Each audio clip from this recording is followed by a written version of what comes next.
All to the another session of vertical integration. So today we have got again one of the interesting topic, blood products and its transfusion in clinical practice. So again we have an expert panel to my left, Dr. Rose, Associate Professor from Department of Physiology, and Dr. Meera, Assistant Professor from Department of Pathology, and we have Dr. Smita, who is Professor from the Department of General Medicine, and Dr. Linda, who is Assistant Professor from the Department of Transfusion Medicine. So this is the first time that we are involving a person from transfusion medicine for this vertical integration. So without much ado, we'll straight away start with our routine pattern of question. Over to Dr. Rose for the first question. Can you just describe the normal components of blood? And we'll kick start with that question today. Okay, so blood, as you all know, it's a fluid connective tissue. And a normal blood volume in an adult man, it's about 5 to 6 liters, which constitutes 8% of the body weight. Okay. So about the blood components, we have two. That is the fluid component, which is about 55%, which is the plasma. Okay. And then we have the cellular component, which includes the various red cells like the red blood cells, WBCs, and the platelets. Okay. So talking about plasma in detail, in plasma it's about 91% is water and the rest 9% is solids. Okay. And among the solids we have the organic and the inorganic. Organic constitutes more, that is around 8%. And we have the inorganic, which is only 1%, which includes various ions. Okay. So among the organic we have the plasma proteins, which constitutes about 7% in total of the organic solids. Okay. And the plasma proteins include the albumin, globulin, fibrinogen, and the minor plasma proteins, that is the prothrombin. Okay. So all the plasma proteins are synthesized by the liver, except the gamma globulin, which is synthesized from the plasma cells. And the plasma cells, they develop from the B lymphocytes. Okay. This is in short about the blood components. Okay. Thank you. Thanks a lot. Over to Dr. Meera. Dr. Meera, can you just briefly discuss what are the common red blood disorders and what are the basic investigations that you need to do for the same? So the common blood disorders which we used to see is either the decreased production of RBCs, that is basically the anemia, or otherwise increased production of RBCs, that is polycythemia. So which we commonly encounter is anemia, and this anemia could be either due to the decreased red cell production, which is increased destruction of the RBCs, which is in turn called as hemolysis, or otherwise it could be due to an acute blood loss, like due to a trauma or something. So and this hemolysis includes if it is due to an RBC membrane defect, or it could be like hereditary spherocytosis, or it could be due to an enzyme defect like G6PD deficiency, or it could be due to hemoglobinopathies like thalassemia or sickle cell anemia. Okay, and if it is due to decreased production, it could be due to aplasia, where the marrow is totally shut down, or it could be due to nutritional deficiencies due to iron deficiency and megaloblastic anemia.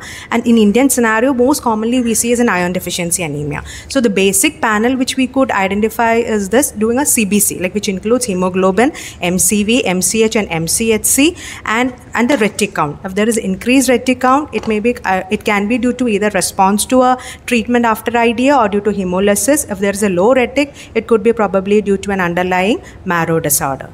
Okay, fine. Thank you. Over to Smita, ma'am. Can you just briefly discuss what are the common clinical features of patient presenting with probably an hematological disorder in your medicine OPD? Yeah. So, when we discuss about hematological disorder, the basic problem is there is a reduction in the hemoglobin production, or there is a reduction in the total counts, or reduction in the platelet count. Okay. So, reduction in the hemoglobin, that is known as anemia, that presents with exertional dyspnea, easy fatigability, anorexia, all those features. So, if it is a hemolytic anemia, as Dr. Rose was telling, we may get jaundice, especially it's an extravascular hemolysis. And coming to other lymphoproliferative conditions like lymphoma, the patient can present with fever, night sweats, as well as generalized pruritus also. And if you take clonal plasma cell proliferation dysfunctions like a myeloma, they can present with extensive bone pains, as well as anemia and renal failure. And if we consider conditions, monoclonal proliferations like myeloproliferative conditions like polycythemia, they can present with hyperviscosity symptoms like syncope, palpitations, epistaxis. And coming down, if you take the like affections in the chest and the abdomen, we can have pleural effusions, which can also lead to exertional dyspnea. Abdominal discomfort may be a predominant symptom in patients with myelofibrosis and chronic myeloid leukemia because of the massive spleen producing a fullness in the abdomen. They can also complain of generalized swelling in the neck as well as in the inguinal region because of the extensive lymph node enlargement. Pedal edema can be a part of anemia, and low platelets can present with petechiae, purpurae and ecchymotic spots, and sometimes unprecedented bleeding episodes also. Okay. Thank you, ma'am. Over to Dr. Linda. It's basically an open question. Can you just let me know the overview of a role of a blood bank in a medical college? We all know, but what we should know about it? Why there is a blood bank in a hospital? Firstly, this blood bank has been changed to recently according to the amendment of Drug and Cosmetic in March 2022. Blood center. Blood center. And another thing is we are having a department of transfusion medicine in a medical college. So what we more offer in a medical college is that rather than what happens in a normal blood center is that blood collection happens, blood donation, processing, storage and issues happening. In a department of transfusion medicine, we are able to provide the right product to the right patient in the right quantity in the right time. And also we are able to we are able to help in diagnosis of autoimmune hemolytic anemias, and we are able to provide specialized products for intrauterine transfusion, exchange transfusion, and in case of purpuras, all these products we are able to provide. And also we are able to do the apheresis procedures like stem cell apheresis, CAR T cell, that is chimeric antigen T cell receptor therapy for hematological disorders. And also we are giving training programs for UG undergraduate programs, and also postgraduate hematology residents are also coming here for teaching purposes, for studying. And also we provide teaching for the allied health sciences. So in UG, if you give proper teaching, they will be able to prescribe the right product to the right patient. Okay, right now we are, I know you are the backbone of a hospital like this, where a lot of liver transplantation, bone marrow transplantation, yes. a lot of dengue patients and coming in these days. So again, how much area is required? It's just a curiosity I'm asking. How much area is required for a blood center? For a blood center function, it is based on the there's regulations like Drug and Cosmetic Act has set rules for the infrastructure. Like if a normal blood bank minimum requirement is 100 square centimeter should be there minimum. If you need a component separation, additional 50 square centimeter should be there. For apheresis, 10 square centimeter should be there. The area minimum requirement. Yeah. And moreover, for I don't know, many of you will be knowing that blood is considered as a drug under Section 3B of Indian Pharmacopoeia. So to prepare or manufacture any blood products in a blood center, you need license. This license is valid only for 5 years. So every 5 years, the drug inspector will come from the regional office and also from the central office, and they will inspect and they will make sure that everything is right hand. Only then they will issue the license. So if you're manufacturing any additional product, you need to apply for getting license for manufacturing the specialized blood product. Thank you. Thank you for that eye-opener for us. Over to Dr. Rose again. It's a essay sort of a question. Discuss erythropoiesis. So erythropoiesis means it is a process of production and maturation of red blood cells. So all the blood cells, whether RBC, WBC or platelets, they are produced from a mother stem cell. It is called the hemocytoblast. So this hemocytoblast is a multi-lineage stem cell which differentiates into two committed stem cells, namely the myeloid stem cell and the lymphoid stem cell. And the lymphoid stem cell, it gives rise to lymphocytes, whereas the myeloid stem cell will give rise to RBC, all the WBCs except lymphocytes and the platelets. So in erythropoiesis, from the stem cell, it will give rise to the progenitor cell, namely the colony forming unit erythrocyte. It will differentiate into precursor or the blast cell. And the first identifiable blast cell is called the pro-normoblast or the pro-erythroblast. So that will give rise to early normoblast, intermediate normoblast, late normoblast, reticulocyte, and finally the mature RBC. Okay. So whenever we have problems in this, we will take on to different disorders. So okay, fine. Dr. Meena, can you let us know regarding the common platelet disorders and evaluation of the same? Okay, so the common platelet disorders which we encounter are generally either the decreased count or the increased count. So decreased count is called as thrombocytopenia and increased count is called as thrombocytosis. So thrombocytopenia can be due to various other this is the quantitative decrease what I'm telling about. There is another aspect also, which is the qualitative effect in the platelet functioning. So either both of them will be presenting to us as either skin bleeds like purpuric spots or ecchymosis, or like presentations could be there.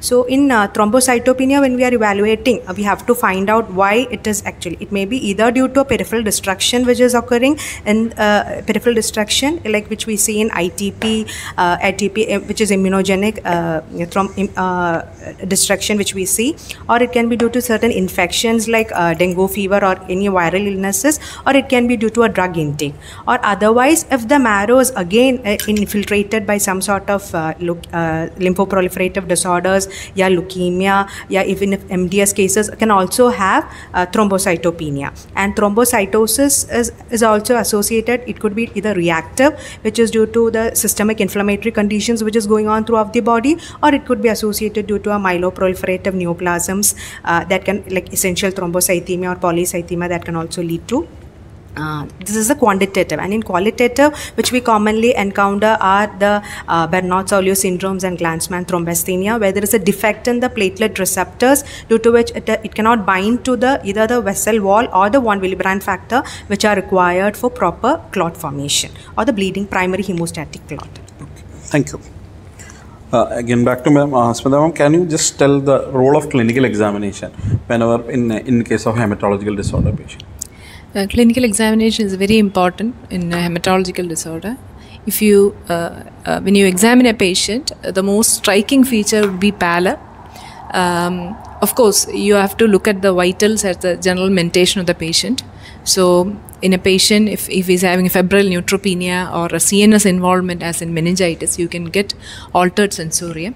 Then coming down to the vitals, if the patient is having B symptoms of lymphoma or a neutropenic sepsis, there can be fever, tachycardia and tachypnea associated with it. Then coming to the vital, after the vital signs, pallor. Pallor is striking.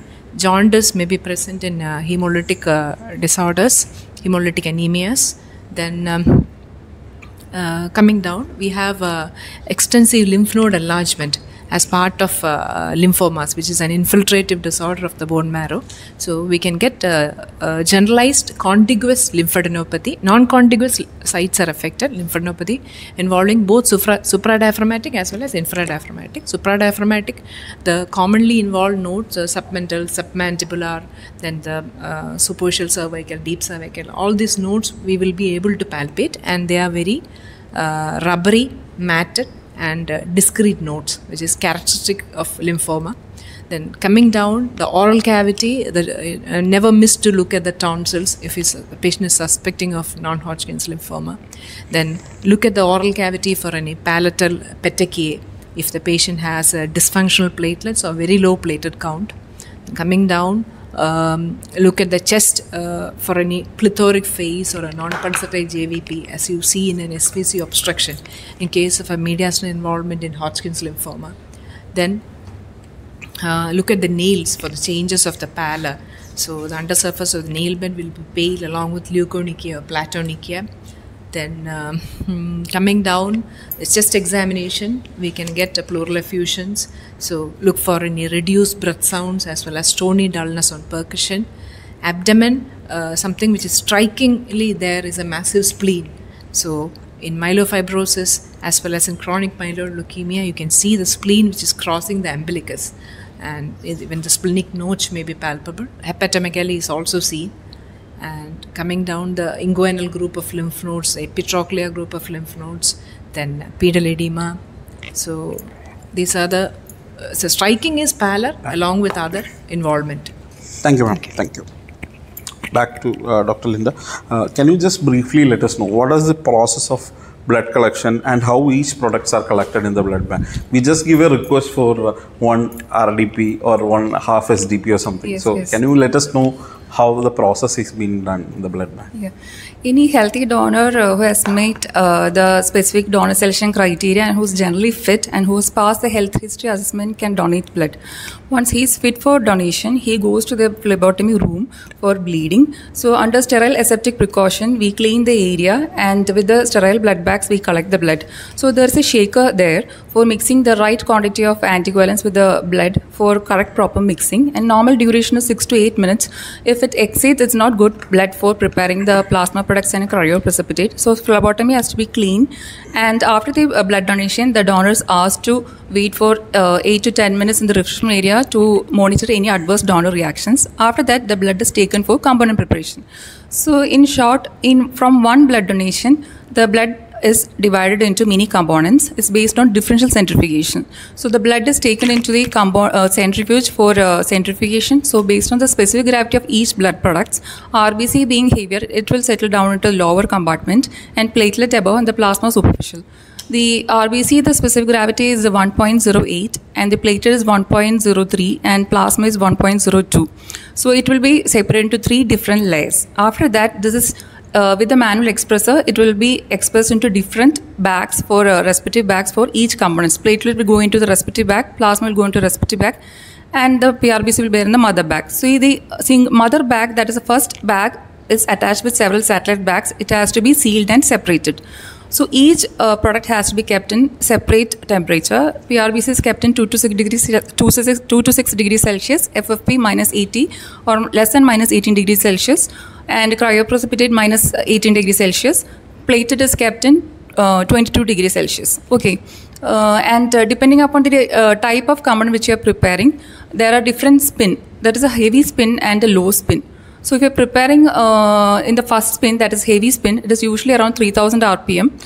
So the whole blood, first you are taking the whole blood. The whole blood is spin in high spin. It will be separated into PRBC in the lower area, and the platelet, the Buffy coat and the plasma. Then you do the low spin. Low spin is 1000 RPM. So from the Buffy coat, the platelet is removed and the plasma is removed to another bag.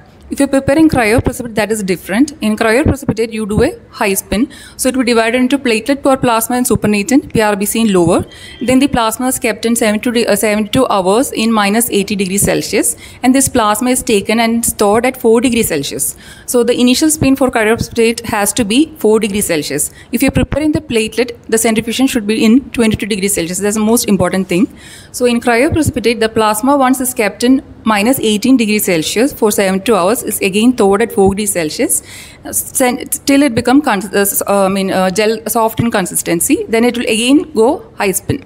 Then the cryoprecipitate is stick onto the bag and the remaining plasma is removed. That is how cryoprecipitate is prepared. And how long we can keep these products? Okay, the shelf life of PRBs is, if you are keeping it in a CPDA anticoagulant, it can be kept for a period of 35 days. Okay. In additional, SAGM is added, that is additive solution is added, you can keep it for 42 days. Okay. For FFP and cryoprecipitate, the shelf life is for 1 year, and platelet you can keep it only for 5 days. Only for 5 days? Yeah. And once we take it from the blood bank, yes, how fast we should use this? That's a question. That's a common error that everyone does. Yes. You have to use this within 30 minutes. Okay. If you are not using it within 30 minutes, you have to return all the blood products to the blood bank. It applies for all the products? All the products, yes. PRBC also we need to use all products has to be used within 30 minutes. The transfusion time, if you are asking, PRBC transfusion, it can take up to maximum 4 hours. Okay. FFP maximum time is 30 minutes. 30 minutes. For platelets and it can be up to 60 minutes. And cryoprecipitate, as soon as you have to transfuse, you have to transfuse very fast. And approximate cost factor, just for the sake of understanding. Approximate cost factors for each one, but I think cryo is very costly. We have this NBTC guideline for the cost, and it's according to the NBTC guideline. NBTC has suggested certain guidelines for private and government. They have set some benchmark. So based on that, we have kept our cost. So PRBC will cost around 1,800 because we are using additional layer of safety like nucleic acid testing is there. So you can add that much cost also there. And for FFP, cryoprecipitate is 1,000, and platelet. It's one bag of cryo. Yeah. We need to give at least 6 to 7 minimum cryoton. It's like 1 to 2 units per 10 per kg is the dosage. For adult, you need to give at least 10 units. 10 units. Yeah. So it's going to be 10,000 rupees. Yes. Platelet. RDP, again, the cost factor is less compared to an SDP. Yeah. It's not like less. If you are asking about the difference between an RDP, that is random donor platelet, or a single donor platelet, RDP is 6 RDPs equivalent to 1 STP. Okay. So that is different. So if you're giving 6 RDP, it's almost the cost is equivalent to 1 STP. 1 STP cost is around 11,000. Okay. So the kit itself is very expensive. Okay. So another type of donation which I didn't mention is that one can donate in a way of whole blood donation. Another method is apheresis donation. Okay. So apheresis donation is the same donor selection criteria is applicable for the apheresis donation. Only thing is you need to have a good vein for apheresis donation. Okay. So before going to that procedure, we'll screen for the donor for all TTA screening diseases, and then only we'll take the donor for the apheresis. So what happens is that he should have good vein at CBC. He should have, if we are doing a platelet apheresis, minimum count should be 1,50,000. So apheresis, you have 2 types: donor apheresis and therapeutic apheresis. Donor apheresis, which we do routinely in our center, is platelet apheresis and granulocyte apheresis. Therapeutic apheresis we do is therapeutic leukapheresis case of leukemias. Yeah, and RBC exchange for sickle cell. And other apheresis are what we do is stem cell apheresis and also CAR T cell apheresis, donor lymphocyte infusion. These are which we do. So the donor selection criteria applies to all, everything the same, except that CBC will be done. It has to be normal. And he should have a good vein. And auto transfusion, I have heard, is... Yeah, autologous transfusion is another area where in case of rare group, or if you are finding it very difficult to get a compatible unit, or in such cases you can do. And in certain surgeries, if there is a massive bleeding is there, why cannot you use that blood again to that patient? So that is an autologous donation. So it is again divided into various types: pre-operative, intraoperative, and post-operative. So in a nutshell, what you have to do is, see, in normal donation, the hemoglobin level is very strict. It should be minimum 12.5 gram deciliter. But in case of autologous donation, is not that very stringent. Even up to 11 gram deciliter is acceptable for donor selection criteria. If you're going for a surgery, minimum 70 hours gap should be there for an autologous donation. So in autologous donation, we have done for case of a rare phenotype of P null, rare blood group for a pediatric patient. In that case, we didn't get any. It's a very rare. Only 2 persons are there in the India for that rare group P null.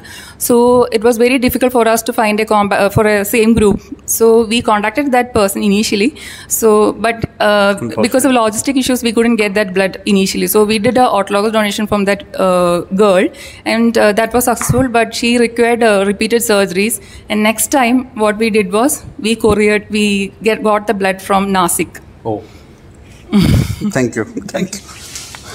Over to Dr. Rose again, and back to the physiology of platelet production and its function. Okay. So platelet production, as I told, it is called thrombopoiesis, and it starts from the mother stem cell. Okay. So from the mother stem cell, it forms megakaryoblast, then megakaryocyte, promegakaryocyte, and megakaryocyte. So this megakaryocyte actually it's a giant cell, and it forms platelets by pinching bits of cytoplasm, and it is extruded into the cytoplasm. Okay. So it's extruded into the circulation. So each megakaryocyte can form about 1,000 to 3,000 platelet. And then on average, a platelet production per day is around 35,000 to 45,000 per microliter of blood. So that is about the platelet production. And coming to the function, the platelets, it has got an important role in hemostasis, then in coagulation, and also in clot retraction. Okay.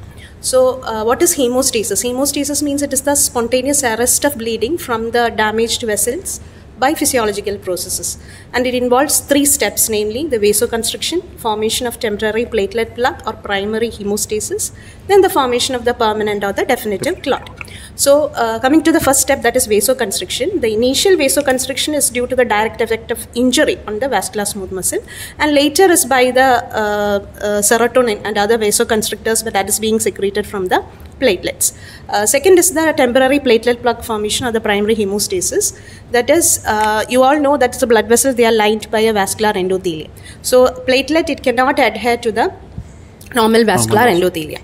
So whenever there is an injury and whenever the endothelium is injured, the platelets, it will adhere to the collagen fibers that is present subendothelially. Okay.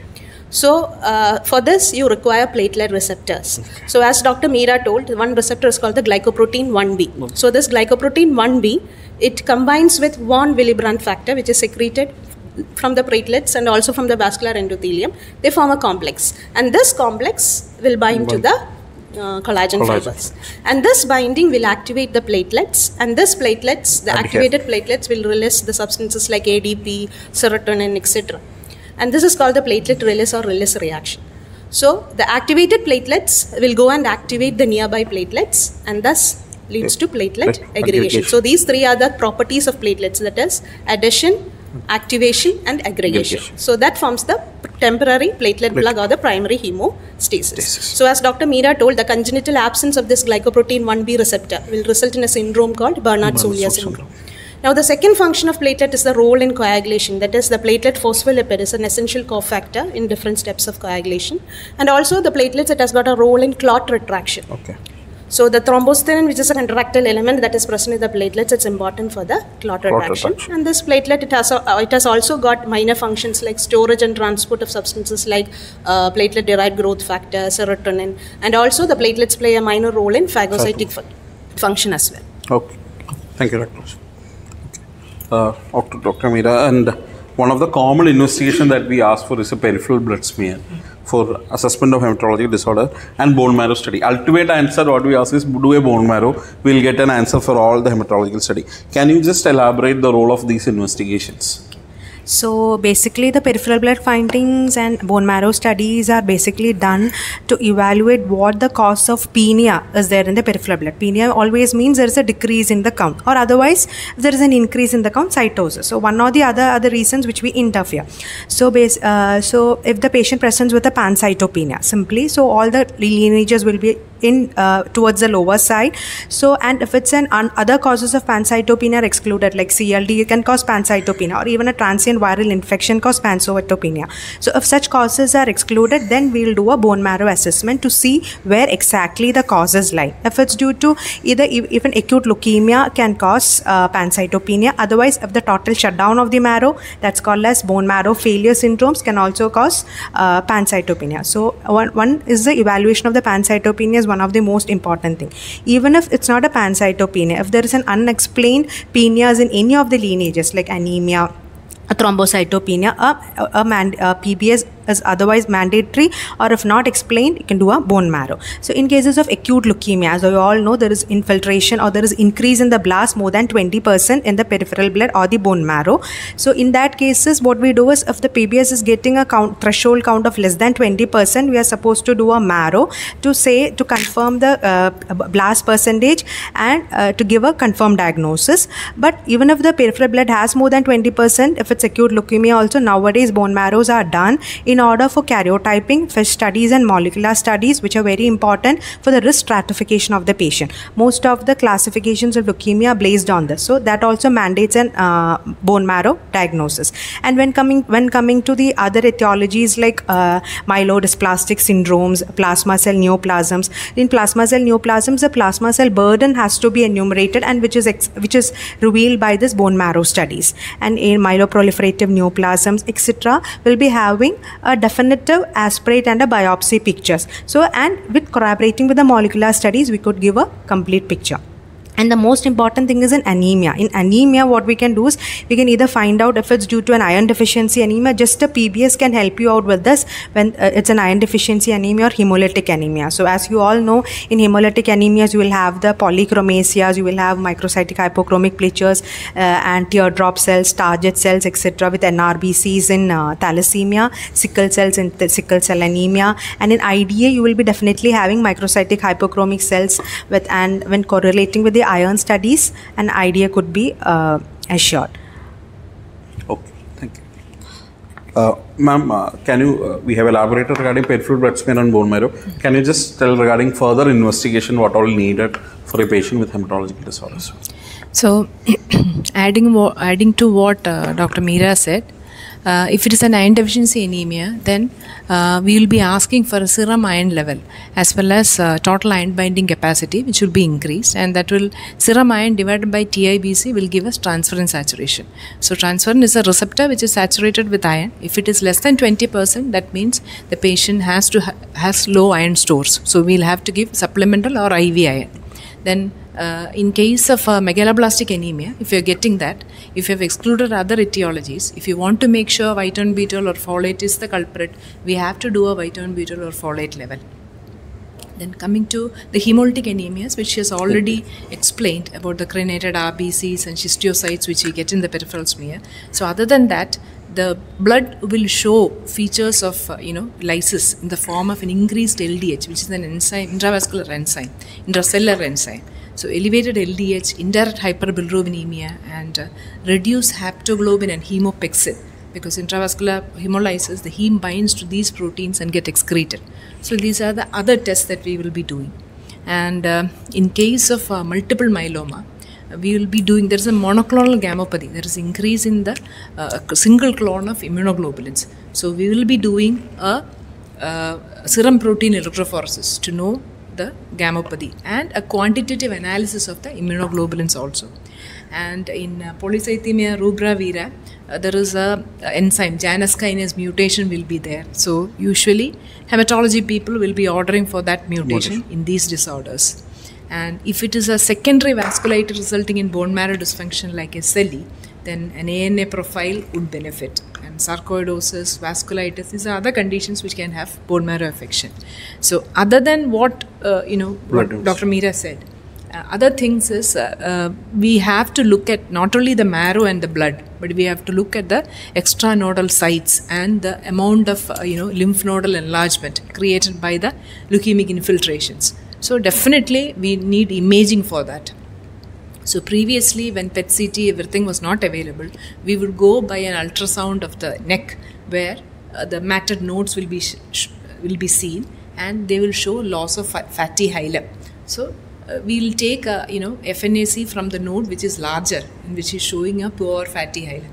So that would be the modality, and of course chest X-ray will be taking to rule out any pleural effusions. And coming to abdomen, if CT abdomen is not available, we will go ahead with ultrasound abdomen, which will show a hepatosplenomegaly as well as intra-abdominal lymphadenopathy. So we will have to see whether it is significant or not and take a biopsy. But nowadays PET-CT is available, so fluorodeoxyglucose is a radio tracer which is taken up in metabolically active tissues, so which helps us to stage the disease as well as to get a biopsy of a node which is most metabolically active in the form of an increased standard uptake value. So these are the few things we'll be doing. Okay, thank you. Over to Dr. Linda again. This is again a little bit of overlap with the next question that I was going to ask to Smita Madam. Can you just tell the threshold for transfusion for various procedures? Okay. So, in a hospital, so what is the target that we need to have in our mind? Judicial and wise use of blood products is always advocated. There are several international and national guidelines like ABBB, BCH, DGHS, KSBTC guidelines are there for the transfusion. What all they recommend is that you should always correlate with clinical symptoms rather than looking into the just threshold triggers. So if you look into threshold triggers, according to KSBTC guidelines, what they say is if the patient is hemodynamically stable, the hemoglobin is less than 7 gram deciliter is a threshold, and slighter high is for a cardiovascular coronary artery syndrome. It's 8 to 10, and if patient is in surgery, if you are suspecting 30 to 40% blood volume loss is suspected, you can PRBC is indicated. But in case of congenital heart disease, cyanotic heart disease, the threshold is a little bit high, 9 gram deciliter. Otherwise, in a general surgery, also if the patient is stable, hemodynamic is stable, you need to transfuse only if it goes below less than 7 gram per deciliter. Okay. In case of FFP transfusion, what they say is that it is indicated for if the PT bar APTT is less than 1.5 times normal in case of liver failure, DIC, or warfarin reversal, it's indicated, DIC with bleeding. Or if there is any broad spectrum coagulation deficits, or if there is unavailability of any special factor, replacement factor is not there, you can give plasma transfusion. And also protein C, protein S deficiency also FFP is indicated. Okay. With respect to platelet transfusion, what they suggest is that platelet triggers is based on two types. One is for preventing bleeding, that is prophylactic, and another one is to treat bleeding. So prophylactic is that if the patient is not having any other associated features of bleeding, the count is less than 10,000 per microliter, you need to transfuse. If the patient is having any associated features like EDIC or any sepsis or fever, the threshold is 20,000. And if the patient is undergoing any neurovascular surgery or posterior segment ophthalmic surgery, neurosurgeries, the indication is slightly high, 1 lakh. And if the patient is undergoing any invasive surgery procedures, the count is 50,000 per microliter. And also the other surgeries like lung puncture or in a passive transfusion case or in anesthesia, all they advocate 50,000 per microliter. So that's pertaining to platelet transfusion. Another area is for granulocyte transfusion. The transfusion trigger is if the patient is having any febrile neutropenia, which is not responding to antibiotics. That is a condition where you can give granulocytes. How frequently we are doing that? Granulocytes, actually, we are having a very vast hematology department. We are having lots of hematology disorder patients. So in case of chemotherapy patients as well as who are undergoing stem cell transplant, we are giving granulocytes. Okay. So in those cases, during the transplant, they need to be supported with the blood products. When the WBC counts goes below, the neutrophil counts goes below less than 500 microliter, and they are having any sepsis, we have to support them.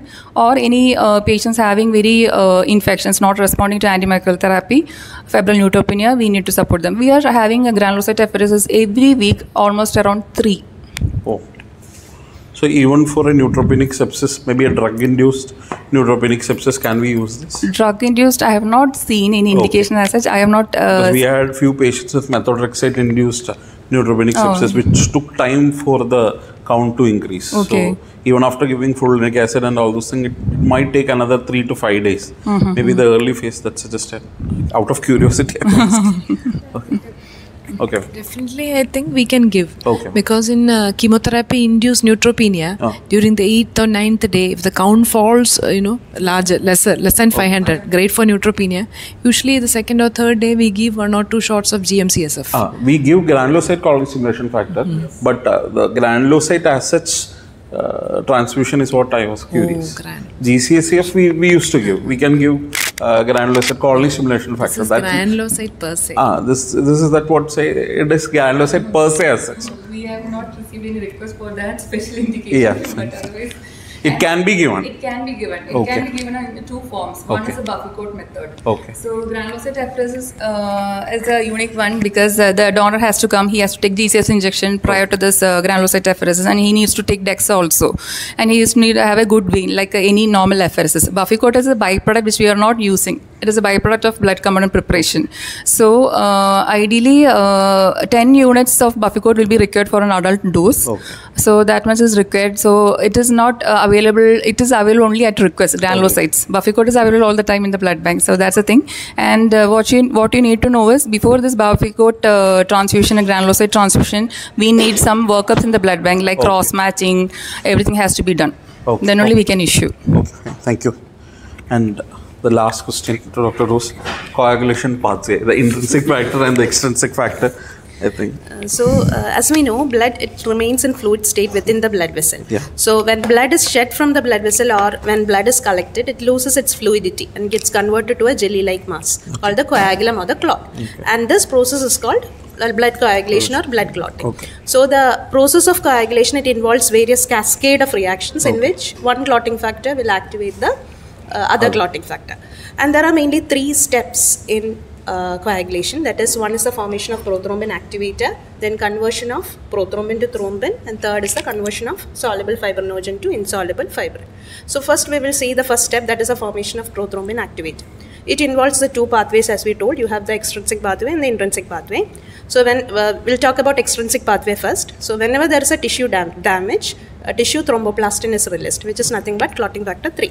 So this tissue thromboplastin will activate factor 7 to 7A. 7A means activated 7. Okay. So that is about the extrinsic pathway. Coming to the intrinsic pathway, when blood is exposed to collagen or any electronegative charged surfaces like glass, factor 12 gets activated to 12A. And 12A with the help of high molecular weight kininogen will convert 11 to 11A.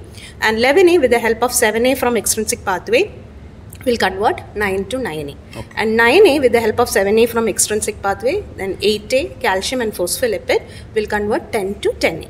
And this 10A will enter the common pathway. And this 10A, with the help of 5A, platelet factor 3 and calcium, will form the prothrombin activator. So that completes the first step in coagulation. And this prothrombin activator will activate prothrombin to thrombin.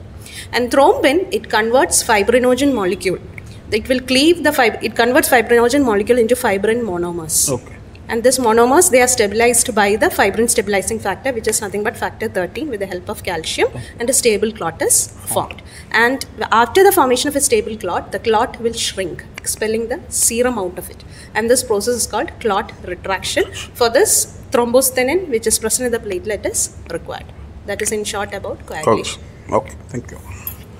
Vitamin K dependent factors? That is, we have the factor 2, 7, 9 and 10, and also the minor plasma protein. Protein C is also required. That is an important question that is being asked for the first MBBS. First MBBS question, and also for the NEET and whichever exams that you are going to write, PLAB, MLE, 2, 7, 9, 10 is the most important one.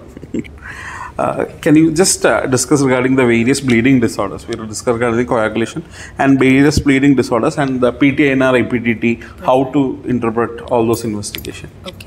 So when you come across the bleeding disorder, so it basically starts, you have to think just in a triad, like there is a vessel, platelet and the clot. Okay, so if there is any problem in the vessel or in the platelet or the clot formation, it can lead to the bleeding disorders. So coming to the vessel disorders, it could be due to some infections, or it could be due to vasculitis, or it can be due to any other syndromes or autoimmunes like HSP. It can cause vasculitis and it can result in bleeding disorders. So this bleeding disorders commonly present to us with either with purpuric spots or petechiae, that is minor skin bleeds or mucosal bleeds. Otherwise, it could, if there's a coagulation factor deficiency, it could present with deep bleeds, or the hemarthrosis or the joint bleeds, etc. could be there in coagulation factor deficiency pathways. Now, when you come to the vessel, after the vessel, you come to the platelets. So platelets, either you should have an intact good count, or even if the good count is there, the platelet should be well functioned as well.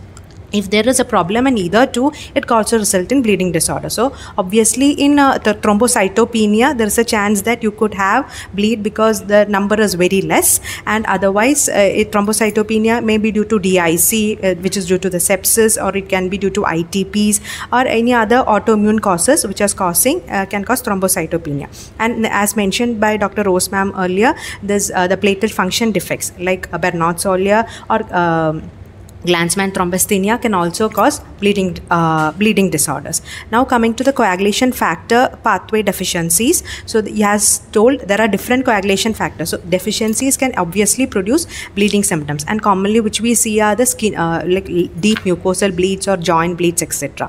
So the basic methodology, the investigations which we perform is a simple PT, APTT, TT and fibrinogen assays. So whenever you have, and the platelet count, okay, and the higher up is what we do as a platelet function study for the platelet, whether the platelet is qualitatively good or not. For that we do a platelet function study. Okay, so whenever you do a PT and APTT and a TT, whenever there is a PT prolongation, the factors which could be affecting are, it's not an isolated PT prolongation is there, it can be due to a pathway in the extrinsic as well as in the common pathway. So it could be 7, 2, 5, 10 and fibrinogen. Okay, and if it's an intrinsic pathway defect, it could be either due to 8, 9, 10, 11, 2 and high molecular kinagen and precalcicranes, etc. would be there. And if it's a TT prolongation is there, it is high likely due to a fibrinogen deficiency. And if all are prolonged, like PT, APTT and TT are prolonged, it could be attributed either to the deranged liver functions, or it can be due to a disseminated intravascular coagulation. And the other common disorders, though not common, which we commonly hear are hemophilia A and B. So hemophilia A is simply the factor VIII deficiency, which is X-linked X-linked inheritance, and hemophilia B is factor IX, which is also called as royal disease, and it is also X-linked. And hemophilia C is factor XI deficiency. Though factor 12 is supposed to be one of the factor in the pathway, nowadays the cell-based models have come which does not imply the importance of factor 12 in the coagulation pathway. As such, contact activators are there, like kininogens, precalcicranes, they come into an important role in cases of isolated APTT prolongation. Fine. Thank you. So the newer investigations like anti-10A inhibitor assay and all. That is actually for a patient who is on drugs like low molecular weight heparin and all. We do for the monitoring of their levels. If the anti-10A are adequately present, yeah, the molecular weight heparin is adequate. If it's more, it means that the dose decrease the dose. If it's less, you mean that you have to increase the dose. Initially, we used to monitor by PT and APTT based assays, but nowadays, since low molecular weight heparin has come into picture, we make use of anti-10A. Okay, thank you. It is done now. Yeah, it is done. We do here. Again, I think it's an extension of the question. Maybe for a clinical purpose, can you just elaborate when to transfuse? The thing is that if a patient is having massive bleeding, so resulting in hypertension or cardiovascular instability, there is every need to transfuse the blood. So as already Linda told, any patient with sepsis critically ill in the ICU, if hemoglobin falls less than 7 gram percentage, there is an indication to transfuse. Then as already the surgical indications she has already mentioned, that is preoperatively, especially if a surgery, orthopedic or pelvic surgeries, we need to keep the hemoglobin at 8. Less than 8 we would like to transfuse. So yeah, these are the few thresholds which she was talking about. The same with us also. Then coming to the platelet transfusion triggers, as she said, of course more than 50,000 we are comfortable if the surgery is to happen. Especially CNS surgery is more than 1 lakh.